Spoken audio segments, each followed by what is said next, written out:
Saudara, pemerintah akhirnya melakukan pembongkaran pagar laut sepanjang 30 km yang membentang di pantai utara Tangerang, Banten. Selain melibatkan TNI Angkatan Laut, pembongkaran juga dibantu oleh kelompok nelayan. Pembongkaran pagar laut dilakukan sejak Rabu pagi. Sebanyak 2.000 personel gabungan dikerahkan dari TNI Angkatan Laut, Kementerian Kelautan dan Perikanan hingga 1.000 nelayan. TNI Angkatan Laut bilang menargetkan pembongkaran pagar laut sepanjang 5 km setiap harinya. Nantinya sisa bambu pagar laut ini akan disimpan untuk digunakan nelayan dan sebagian digunakan sebagai barang bukti untuk mengusut siapa dalam pemasangan pagar laut ini. Ya, hari ini karena mulainya dari siang, kalau di total 3 kali 7,5 minimal 5 kilo kita bisa bongkar. 5 kilo yang di sini. Ya, ini perlu saya sampaikan juga. Jadi untuk pelaksanaan pembongkaran pagar hari ini, jadi bukan tidak hanya dilaksanakan di Tanjung Pasir saja. Tadi ada 2 spot yang akan kita laksanakan.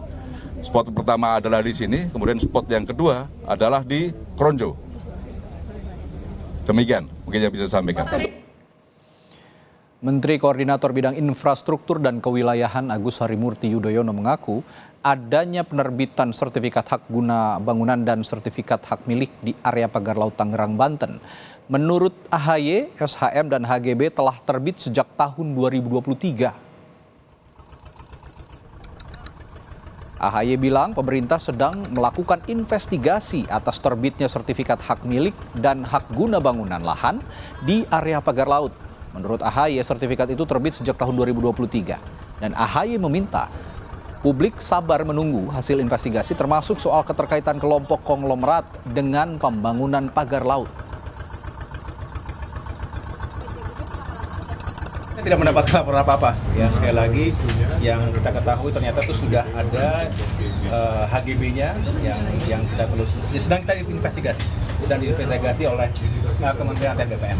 Ada keterkaitan dari pemilik HGB ini, ternyata dia satu grup sama Aguan Group, itu benar atau enggak? Ya, nanti kita tunggu hasilnya ya, kita tunggu hasilnya. Saya juga akan ikuti terus apa yang sedang dilakukan oleh teman-teman di ATR BPN.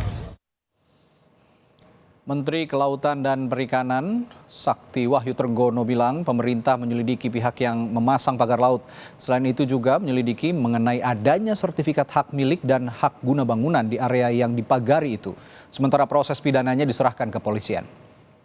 Dengan Menteri ATR tentu kita akan melakukan penelitian atau penyelidikan. Kan kemarin ada 2 orang yang mengaku ya dari kelompok nelayan Pantura yang sudah disidik. Tapi kan belum memenuhi unsur gitu loh. Artinya hukum karena kewenangan kita di administratif ya. Nanti kalau hukum itu adanya di kepolisian. Oke, nah, baik. ya gitu. Beda ya. Agak beda. Ini administratif denda. Administratif itu di kita. Kalau yang misalnya kaitannya dengan soal pidana atau hukum yang lain sesuai dengan pasal 49B Undang-Undang Cipta Kerja nanti ke Kapolri.